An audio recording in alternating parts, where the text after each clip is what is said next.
오늘 전도 능력이 있습니다. 한번 따라해 볼까요? 전도 능력이 있습니다. 하나님은 옛날이나 지금이나 변함없이 하나님의 능력으로 이 세상을 구원해 나갔습니다. 11에서 13장 8절에 하나님은 어제나 오늘이나 내일이나 영원토록 동일하시기 때문입니다. 죄악으로 물들은 수많은 영혼을 구원하기 위하여 하나님은 하늘의 영광을 버리시고 이 땅에 오셔서 사람들이 져야 할 죄악을, 사람들이 치러야 할 죄악을 친히 담당하시고 그리고 죽으시고 부활하신 그 복음의 능력을 우리는 믿는 것입니다. 지극히 이 거룩한 일들은 지극히 평범한 사람들을 불러서 인간의 능력으로 하는 것이 아니라 하나님의 능력으로 지금도 변함없이 구원의 역사를 이루어 가십니다. 성경을 보면 하나님의 존재를 믿도록 하는 많은 일들이 있었지 않습니까? 그중 하나가 오늘 본문에 기록하고 있는 말씀입니다. 전도는 언제나 능력이 따릅니다. 베드로 요한이 기도하러 성전에 올라가는 도중에 미문에 한 앉아있는 안진뱅이를 보게 됩니다. 그 안진뱅이를 볼 때 베드로와 요한이 불쌍한 마음이 들었어요. 예수님도 사람들을 치료할 때 불쌍히 여기는 마음이 있으셔서 저들을 치료하고 저들을 구원하고 인생의 문제를 해결해 주신 듯 말입니다.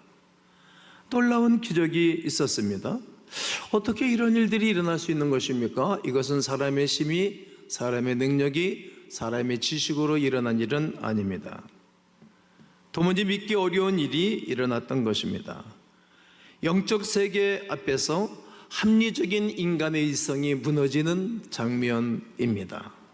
아무리 세상 지식이 많이 가진다고 해도, 아무리 지성인이라 할지라도 영적인 권위 앞에서는 아무런 힘을 발휘할 수 없습니다. 이것은 오늘도 변함없이 마찬가지입니다. 하나님은 당신의 사람을 통하여서 영적 능력을 행하게 하십니다. 그래서 세상을 구별시키시는 것입니다. 모세를 시내 산으로 부르실 때 3일 동안 모든 백성들은 성결하게 하라고 말씀을 하셨습니다. 3일 동안 그들은 경건의 시간과 회개의 시간과 그리고 오직 하나님께만 앞에 나갔습니다. 그리고 자기들이 지나간 죄악들을 회개하는 시간을 가졌습니다. 그리고 구름이 산 위에 덮을 것이니 누구든지 이 산으로 들어오지 못하도록 명령을 하셨습니다. 그런 가운데 모세를 불러 산으로 올라오도록 하십니다. 왜 이렇게 하셨을까라고 생각해 보아야 됩니다. 모세에게 영적인 능력이 함께하고 있는 것을 보여주기 위함이었습니다. 모든 백성의 영적인 권위에 순종하도록 하기 위함입니다. 하나님은 평범한 사람들에게 능력을 행하도록 성령을 부어주시는 분이십니다. 성경 속의 수많은 인물들에게 하나님은 개개인적으로 모든 이들에게 부어주셨습니다. 모세에게, 여호수아에게, 엘리야에게, 엘리사에게, 에스겔에게, 그리고 12 제자들에게, 지금도 모든 하나님의 사람들에게 능력을 부어주셔서 이 놀라운 능력을 행하게 하시는 것입니다. 신명기 34장 9절을 다 함께 읽겠습니다. 시작. 모세가 눈의 아들 여호수아에게 안수하였으므로 그에게 지혜의 영이 충만하니 이스라엘 자손이 여호와께서 모세에게 명령하신 대로 여호수아의 말을 순종하였더라. 모세가 그의 후임자이자 제자에게 손을 얹어 안수해 줬습니다. 그때 지혜의 영이, 성령이 충만하게 임했던 것입니다. 지식으로 하나님의 일을 하는 것이 아닙니다. 경험으로 하는 것이 아닙니다. 하나님의 성령의 능력으로 하도록 인도해 주신 것입니다. 제가 제 후임자가 누구가 될는지 모르지만 저는 이 말씀을 붙잡고 온 교우 앞에서 성경을 읽고 안수하고 위임식을 할 계획입니다. 열왕기하 2장 9절도 한번 읽겠습니다. 시작. 건네매 엘리야가 엘리사에게 이르되 나를 내게서 데려감을 당하기 전에 내가 내게 어떻게 할지를 구하라. 엘리사가 이르되 당신의 성령이 하시는 역사가 갑절이나 내게 있게 하소서 하는지라. 이렇게 엘리사는 엘리야를 끝까지 붙잡고 따라다니고 쫓아다녔습니다. 그리고 당신에게 행하시는 성령의 능력이 나에게 갑절이나 임하기를 원하였던 것입니다. 그 능력으로 거짓 선지자 850대 1로 싸워서 이겼던 능력을 그는 보았기 때문입니다. 겉옷으로 요단강을 일리치고 저리 친 요단강이 쭉 갈라져서 그 요단강을 건너기도 하였습니다. 양식이 없어 굶어가는 사람과 과부의 집에 들어가서 양식이 마르지 않게 하였고 기름병에 기름이 마르지 않게 하였습니다. 여러분, 아무리 어려워도 하나님의 사람은 두려워하지 않습니다. IMF 때도 제가 아는 많은 분들은 엄청난 부를 얻기도 했습니다. 옛날이나 지금이나 똑같은 이야기들을 합니다. 힘들다 어렵다는 사람이 있고요, 괜찮아 살만해 하는 사람들이 있습니다. 그러니까 말대로 되니까 아무리 어려워도 입으로 인정하면 안 됩니다. 시인하면 안 됩니다. 가끔 저는 많이 피곤하고 그럴 때 귀에 이명소리가 들립니다. 우리 교회 젊은 집사님들도 이명소리 때문에 힘들어하는데 저는 인정을 하지 않습니다. 그냥 상관없어. 그럼 또 잊어먹고 사는 거예요. 나이 먹으면 몸이 나빠지거든요. 인정하지 않는 거예요. 그럼 하나님의 능력으로 치료받고 힘을 얻고 사는 거예요. 아무리 어렵도 입으로 어렵다 그러면 어려운 일이 생깁니다. 잠언 6장 2절에 네 말로 얽혔고 네 말로 인하여 잡히게 되었느니라. 제가 아주 좋아하는 성경 구절입니다. 말로 인정하지 않는 것입니다. 거부하는 것입니다. 이렇게 아무리 굶어 죽어가는 상황일지라도 물이 없어 3년 6개월 동안 아주 힘든 가운데 있을지라도 이 집은 출구했습니다. 신비한 가운데 살아가는 것입니다. 이것은 인간의 심이 아닙니다. 운동선수처럼 노력하고 애쓰고 훈련해서 메달을 타는 그런 사람처럼 살아가는 것이 아닙니다. 하나님께서 필요하실 때마다 역사하시는 초자연적인 능력이 우리 가운데 예수의 이름으로 있는 것입니다. 이렇게 복음을 전하는 전도하는 사람들이 주시는 특별한 은혜가 바로 능력 행함입니다. 이스라엘 백성에게 모세는 하나님처럼 보였습니다.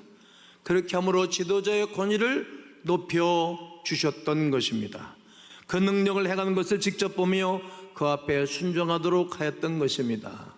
하나님은 다 아시고 홍해 앞으로 인도하였습니다. 믿음 없는 사람들이 또 원망하고 하나님을 원망하고 모세를 원망하였습니다. 밤새도록 아랑곳하지 않고 손을 들어 기도하는 모세의 모습이 오늘도 유효한 것입니다. 그리고 그들이 마른 땅처럼 지나고 난 다음에 그리고 애굽 병사들이 물에 수장되어서 다 진멸한 것을 바라보고서야 그때야 여호와와 모세를 믿었더라. 모세의 리더십에 순종하기 시작하였던 것입니다. 성도들 보면 어려움을 겪을 때, 힘든 일을 겪을 때 주의 종의 기도를 받고 어려운 문제를 해결한 사람들은 믿음이 좋습니다.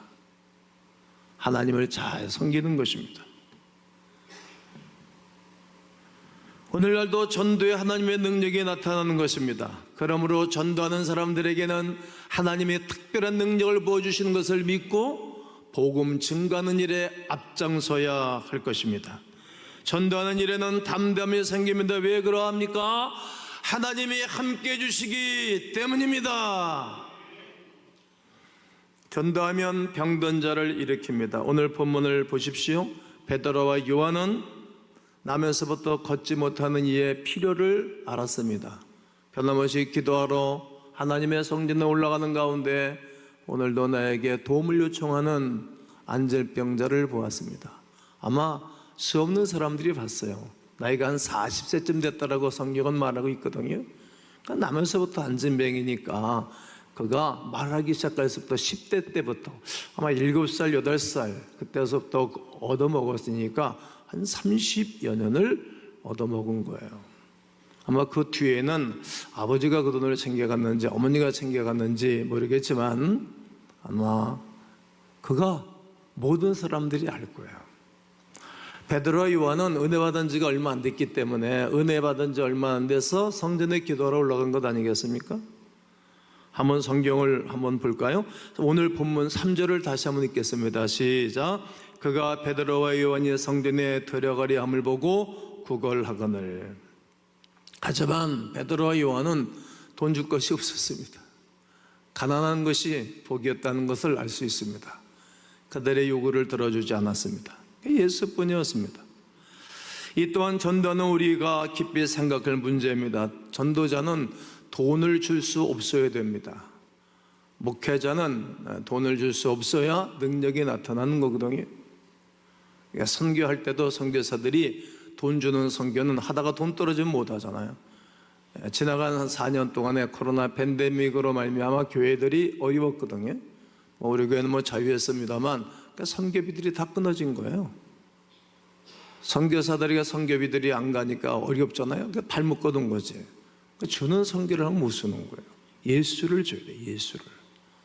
예수 그리스도가 복음이 증거되어지면 그 사람들이 변화받아서 온전한 삶을 살고 기도하면 지혜와 청명을 주셔서 할 일을 주시고 돈 벌 수 있는 지혜를 얻는 것 아니겠습니까? 유대인의 탈무드에 보면 고기를 잡아주지 말고 고기 잡는 방법을 가르쳐 주라고 하지 않습니까? 그게 복음이 들어가면, 피 묻은 복음이 들어가면 사람들이 변하는 거예요. 지혜가 생기고 명철이 생기는 것입니다. 예수님 믿으면 공부 잘합니다. 공부 못하는 사람들은 그 예수 잘 못 믿기 때문에 그런 것입니다. 머리가 좋아지는 것입니다. 당연한 것입니다.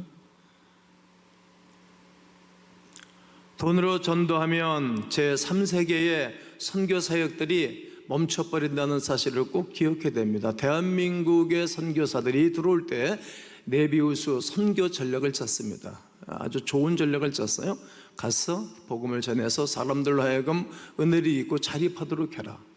그리고 자립해서 그 교회 성도들이 헌금을 하고 노력을 해서 교회를 건축하고 또 선교사를 파송하도록 해라.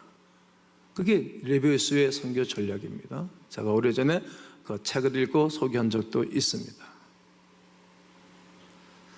여기서 깨닫는 것이 무엇인지 아십니까? 물질로 전도하는 데는 한계가 있다는 말입니다. 밑빠진 독을 개선물을 보면 다 스며들고 아무것도 남지 않는 것 뿐입니다. 우리는 교훈을 얻을 수 있어야 됩니다. 교회가 해야 할 일들 중에 하나는 구제 사역입니다. 교회가 앞장서서 도와줘야 됩니다. 가난하고 어렵고 힘든 사람들, 또 우리가 1년에도 7, 8천만 원, 어떤 데 1억 몇천만 원 이렇게 장학금도 주기도 합니다. 우리가 그들을 돌봐야 할 사명이 있습니다. 그러나 이것들은 늘 말하지만 수단일 뿐입니다. 그렇게 전해줘서 감동을 받고 감화를 받아서 하나님을 알게 되고 교회에 오게 되고 그리스도의 사랑을 알게 하는 것뿐이지 이것이 본질이 아니라는 사실을 꼭 알아야 됩니다. 그러면서 한국의 선교 성공 비결은 작업, 자치, 자존 정책이었다는 것이 너무나 잘한 정책입니다. 저도 복음을 전가하면서 교회를 개척할 때 얼마나 막막했겠어요. 그러나 나는 자유했어요. 하나님이 하시는 일들이니까 누구에게 한 번도 도와달라, 선교비 도와달라 해본 적이 없어요. 오늘 본문 6절을 읽겠습니다. 시작. 베드로가 이르되 은과 금은 내게 없거니와 내게 있는 이것을 내게 주노니 나사렛 예수 그리스도의 이름으로 일어나 걸어라 하고. 여러분, 예수님의 이름을 줬습니다. 예수님의 이름을 줬더니 그가 치료를 받고 일어났어요.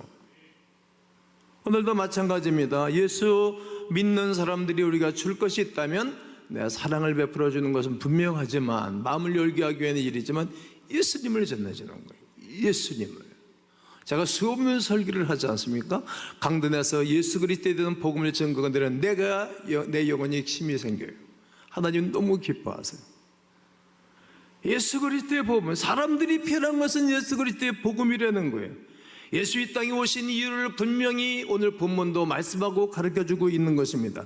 그가 세상에 이 땅에 오신 것은 은이나 금을 주기 위함이 아니라 당신의 복음, 내가 너를 위해서 죽으신 것 부활하심을, 이 소식을 모르는 사람들이 많이 있으니 이 소식을 전해주려는 것입니다.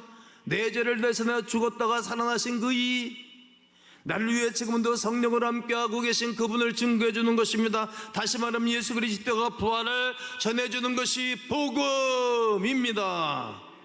예수 그리스도로 인한 기쁜 소식을 전해줘야 하는 것이 교회가 해야 할 일이고 우리가 해야 할 일이고 전도자들이 해야 할 일입니다.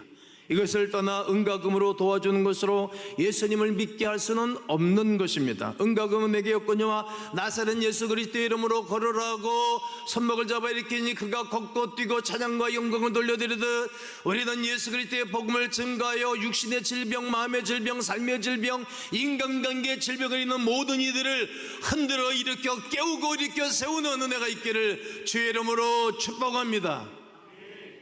전도의 능력은 하나님께 영광을 돌리게 합니다. 만일 베드로가 몇 번 주었다고 생각해 보십시오. 무슨 역사가 일어났겠습니까? 그것으로 끝났을 것입니다. 그러나 지금도 웃음 없이 살던 안지뱅이가 걷고 뛰고 찬양하는 모습은 없었을 것입니다. 오늘 8절에 뛰어서서 걸으며 그들과 함께 성전으로 들어가면서 걷기도 하고 뛰기도 하며 하나님을 찬송하니 얼마나 감격스러운 모습입니까? 이것을 본 많은 사람들도 함께 영광을 돌리게 되었습니다. 감히 상상도 못했던 일이 자기에게 주어진 것을 본 안질뱅이도 기뻐하고 안질뱅이를 본 많은 사람들이 기뻐하고 즐거워했습니다. 이것이 도대체 어떻게 된 일이냐? 예수 그리스도의 살아계심 역사하심을 보게 된 것입니다. 아마 교회 생활을 오래 한 사람들은 다 봤을 것입니다. 그렇습니다.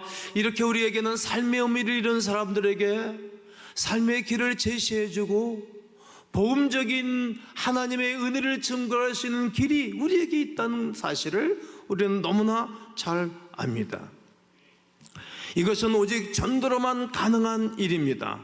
사람의 생각과 시선으로 보면 기쁨이 없는 것 같은 사람들입니다. 그런데 예수를 인하여 자신뿐만 아니라 다른 불행 속에 있는 사람에게 복음과 소망과 희망을 심어주는 일입니다.